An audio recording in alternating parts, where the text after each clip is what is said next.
تفہیم القرآن، روزانہ ایک رکوع، ترجمہ و تفسیر کے ساتھ قرآن کو سمجھیں۔ سبسکرائب کریں اور جڑے رہیں۔ يا أيها الذين آمنوا كتب عليكم الصيام كما كتب على الذين من قبلكم لعلكم تتقون۔ اے لوگو جو ایمان لائے ہو، تم پر روزے فرض کر دیے گئے جس طرح تم سے پہلے انبیاء کے پیرووں پر فرض کیے گئے تھے، اس سے توقع ہے کہ تم میں تقوی کی صفت پیدا ہوگی۔ اسلام کے اکثر احکام کی طرح روزے کی فرضیت بھی بتدریج عائد کی گئی۔ نبی صلی اللہ علیہ وسلم نے ابتدا میں مسلمانوں کو صرف ہر مہینے 3 دن کے روزے رکھنے کی ہدایت فرمائی تھی، مگر یہ روزے فرض نہ تھے۔ پھر 2 ہجری میں رمضان کے روزوں کا یہ حکم قرآن میں نازل ہوا، مگر اس میں اتنی رعایت رکھی گئی کہ جو لوگ روزے کو برداشت کرنے کی طاقت رکھتے ہوں اور پھر بھی روزہ نہ رکھیں، وہ ہر روزے کے بدلے ایک مسکین کو کھانا کھلا دیا کریں۔ بعد میں دوسرا حکم نازل ہوا اور یہ عام رعایت منسوخ کر دی گئی، لیکن مریض اور مسافر اور حاملہ یا دودھ پلانے والی عورت اور ایسے بوڑھے لوگوں کے لیے جن میں روزے کی طاقت نہ ہو، اس رعایت کو بدستور باقی رہنے دیا گیا، اور انہیں حکم دیا گیا کہ بعد میں جب عذر باقی نہ رہے تو قضا کے اتنے روزے رکھ لیں جتنے رمضان میں ان سے چھوٹ گئے ہیں۔ ایاما معدودات فمن كان منكم مريضا أو على سفر فعدة من أيام أخر وعلى الذين يطيقونه فدية طعام مسكين فمن تطوع خيرا فهو خير له وَأَن تَصُومُوا خَيْرٌ لَكُمْ إِن كُنتُمْ تَعْلَمُونَ۔ چند مقرر دنوں کے روزے ہیں۔ اگر تم میں سے کوئی بیمار ہو یا سفر پر ہو تو دوسرے دنوں میں اتنی ہی تعداد پوری کر لے، اور جو لوگ روزہ رکھنے کی قدرت رکھتے ہوں پھر نہ رکھیں تو وہ فدیہ دیں۔ ایک روزے کا فدیہ ایک مسکین کو کھانا کھلانا ہے، اور جو اپنی خوشی سے کچھ زیادہ بھلائی کرے تو یہ اسی کے لیے بہتر ہے۔ لیکن اگر تم سمجھو تو تمہارے حق میں اچھا یہی ہے کہ روزہ رکھو۔ جو اپنی خوشی سے کچھ زیادہ بھلائی کرے، یعنی ایک سے زیادہ آدمیوں کو کھانا کھلائے، یا یہ کہ روزہ بھی رکھے اور مسکین کو کھانا بھی کھلائے۔ لیکن اگر تم سمجھو تو تمہارے حق میں اچھا یہی ہے کہ روزہ رکھو۔ یہاں تک وہ ابتدائی حکم ہے جو رمضان کے روزوں کے متعلق 2 ہجری میں جنگ بدر سے پہلے نازل ہوا تھا۔ اس کے بعد کی آیات اس کے 1 سال بعد نازل ہوئیں اور مناسبت مضمون کی وجہ سے اسی سلسلہ بیان میں شامل کر دی گئیں۔ شہر رمضان الذي انزل فيه القرآن هدى للناس وبينات من الهدى والفرقان فمن شهد منكم الشهر فليصمه ومن كان مريضا أو على سفر فعدة من أيام أخر يريد الله بكم اليسر ولا يريد بكم العسر ولتكملوا العدة ولتكبروا الله على ما هداكم وَلِتُكَبِّرُوا اللَّهَ عَلَى مَا هَدَاكُمْ وَلَعَلَّكُمْ تَشْكُرُونَ۔ رمضان وہ مہینہ ہے جس میں قرآن نازل کیا گیا جو انسانوں کے لیے سراسر ہدایت ہے اور ایسی واضح تعلیمات پر مشتمل ہے جو راہ راست دکھانے والی اور حق و باطل کا فرق کھول کر رکھ دینے والی ہیں۔ لہٰذا اب سے جو شخص اس مہینے کو پائے اس کو لازم ہے کہ اس پورے مہینے کے روزے رکھے، اور جو کوئی مریض ہو یا سفر پر ہو تو وہ دوسرے دنوں میں روزوں کی تعداد پوری کرے۔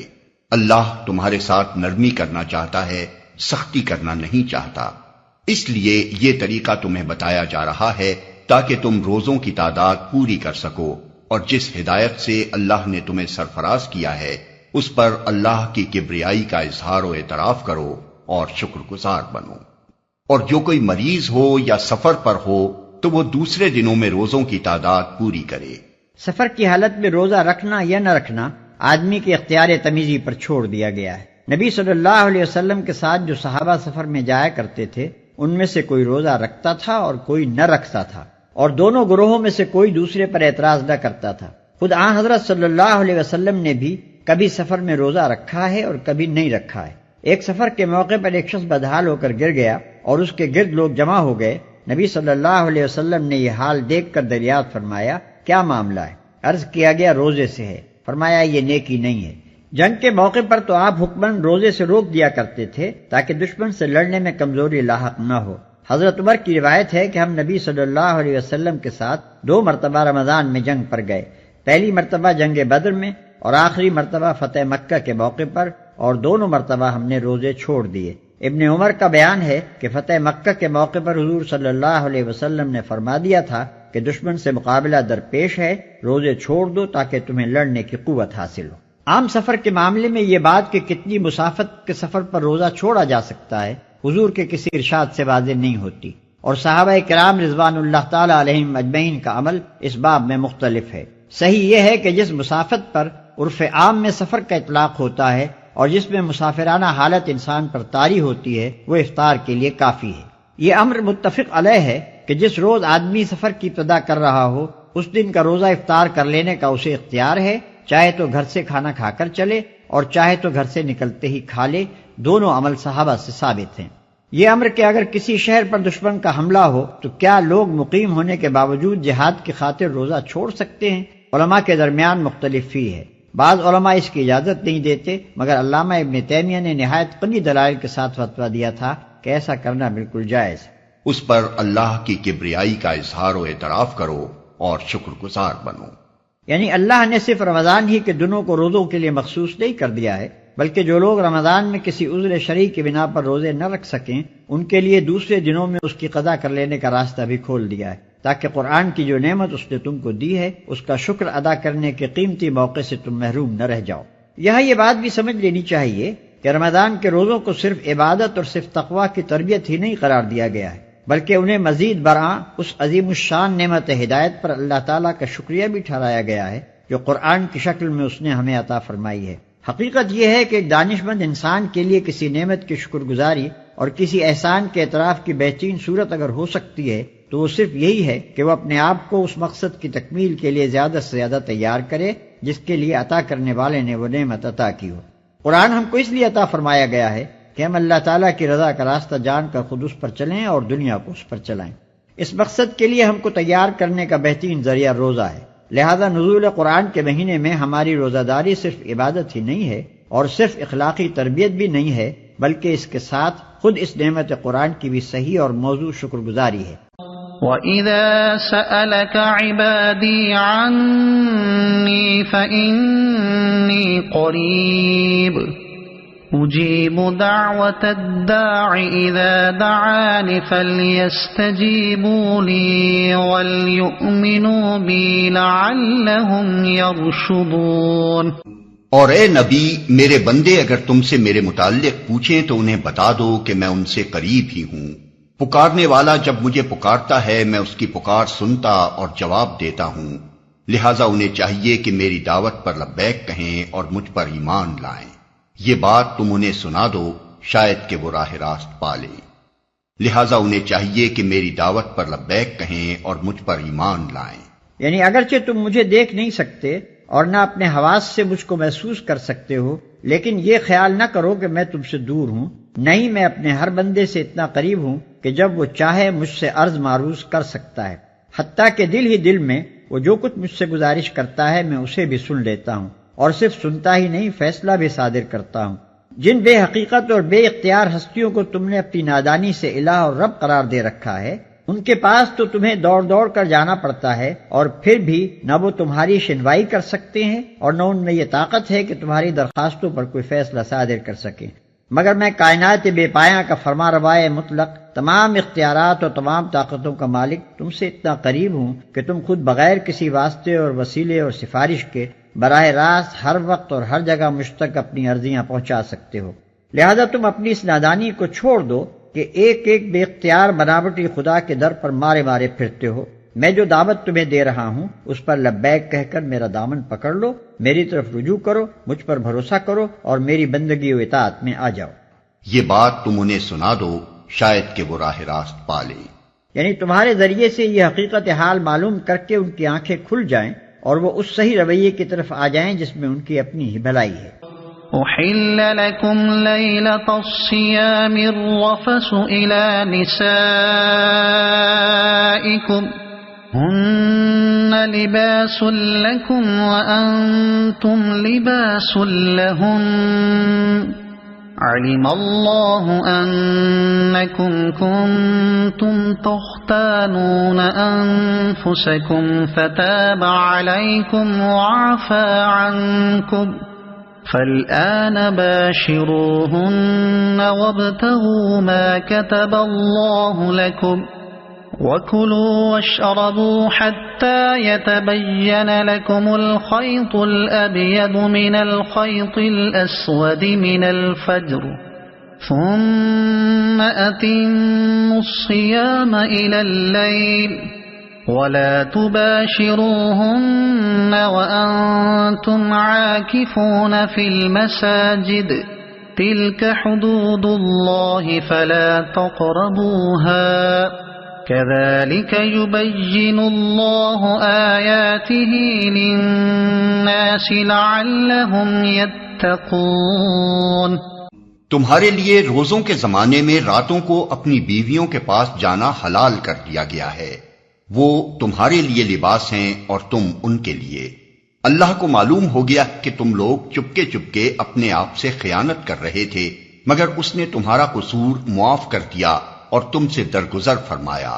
اب تم اپنی بیویوں کے ساتھ شب باشی کرو اور جو لطف اللہ نے تمہارے لیے جائز کر دیا ہے اسے حاصل کرو۔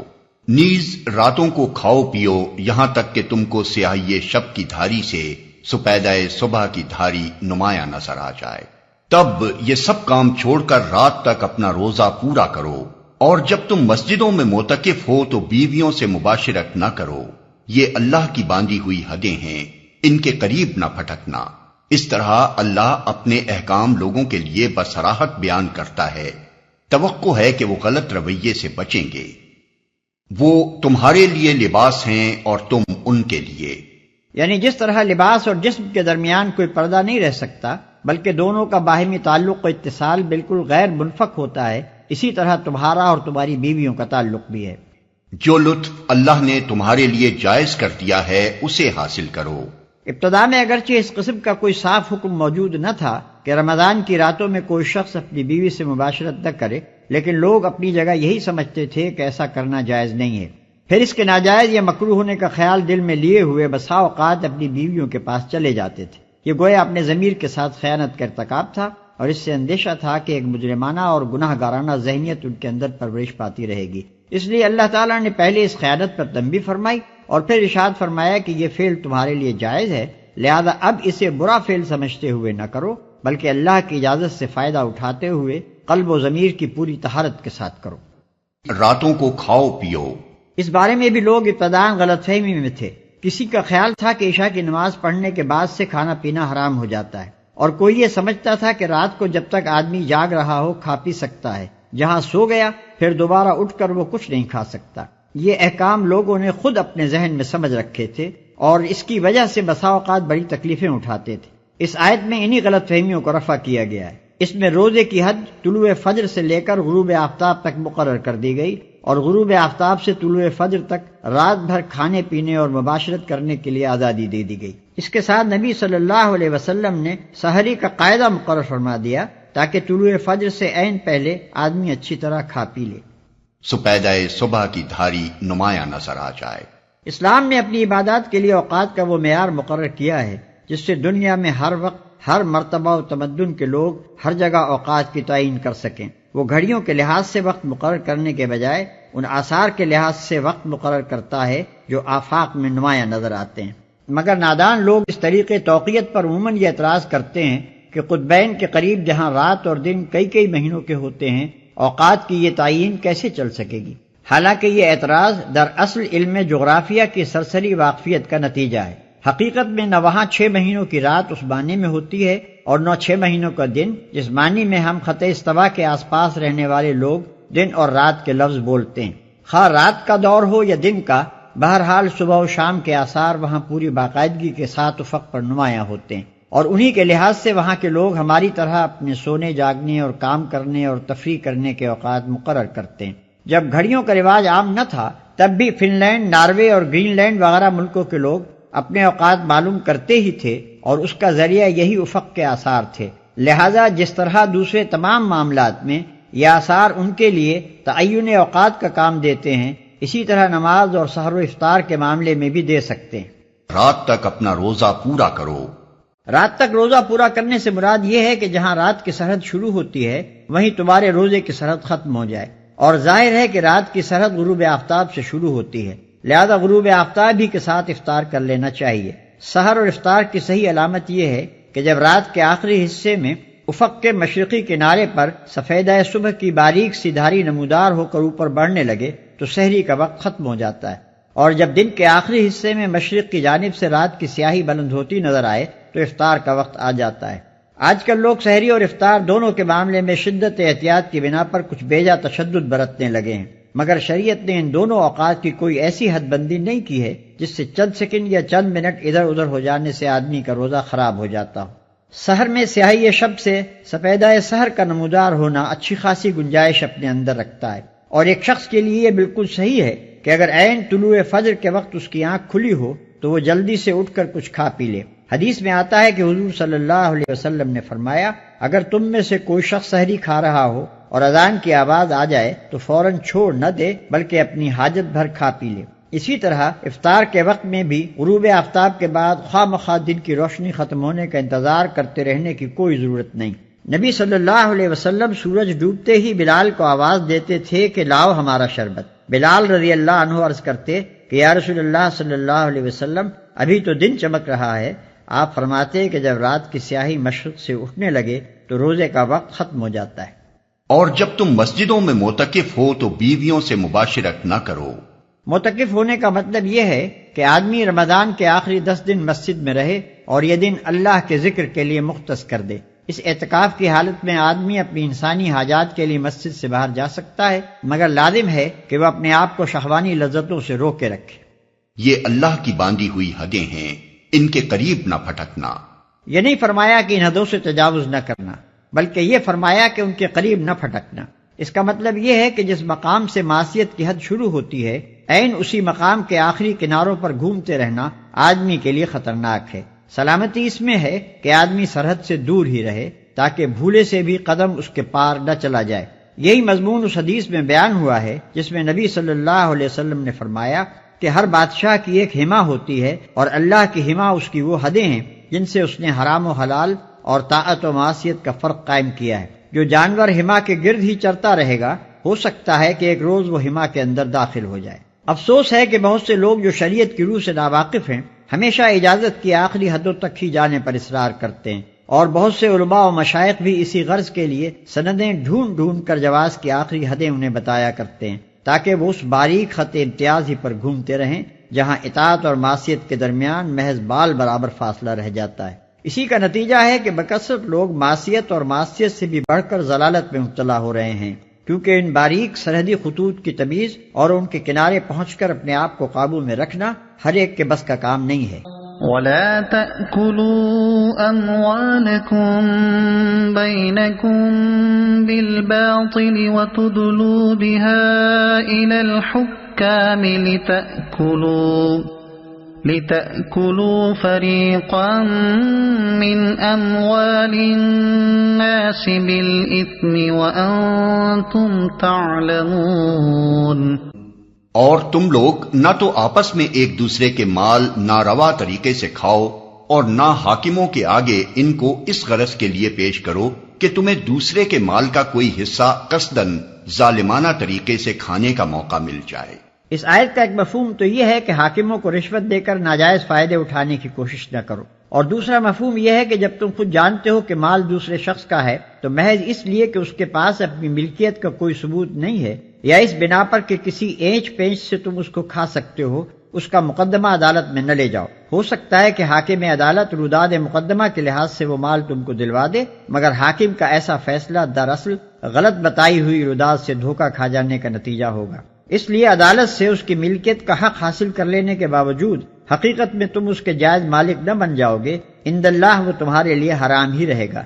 یعنی میں بہرحال ایک انسان ہی تو ہوں، ہو سکتا ہے کہ تم ایک مقدمہ میرے پاس لاؤ اور تم میں سے ایک فریق دوسرے کی بنسبت زیادہ چرب زبان ہو اور اس کے دلائل سن کر میں اس کے حق میں فیصلہ کر دوں، مگر یہ سمجھ لو کہ اگر اس طرح اپنے کسی بھائی کے حق میں سے کوئی چیز تم نے میرے فیصلے کے ذریعے سے حاصل کی تو دراصل تم دوزخ کا ایک ٹکڑا حاصل کرو گے۔ اگر آپ کو یہ ویڈیو پسند آئی ہو تو اسے لائک کریں، دوسروں تک پہنچانے کے لیے شیئر کریں، اور مزید ایسی ہی معلوماتی ویڈیوز کے لیے ہمارے چینل عبد المالک ہاشمی کو سبسکرائب ضرور کریں۔ نئی اپڈیٹس کے لیے بیل آئیکن دبائیں تاکہ آپ کو ہماری ہر نئی ویڈیو بر وقت مل سکے۔ آپ کی حوصلہ افزائی ہمیں مزید بہترین مواد بنانے میں مدد دے گی۔ شکریہ۔